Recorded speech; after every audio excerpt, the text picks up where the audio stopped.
আসসালামু আলাইকুম। Hello viewers, আপনারা সবাই কেমন আছেন?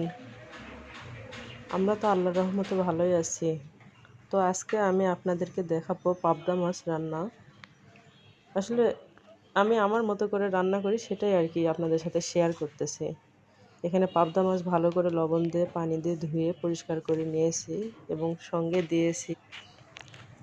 দিয়েছি পেঁয়াজ কুচি, লবণ, কাঁচামরিচ, ধনিয়ার গুঁড়া, জিরার গুঁড়া, গুঁড়া মরিচ, হলুদ,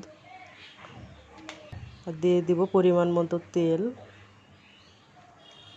তারপর এটাকে ভালোভাবে মেখে নেব, মাছের সঙ্গে ভালোভাবে মাখিয়ে নেব। তার রান্নার জন্য পরিমাণ মতো পানি দিয়ে দিব। গ্যাসটা অন করে দিলাম, ঢাকনা দিয়ে ঢেকে দিব।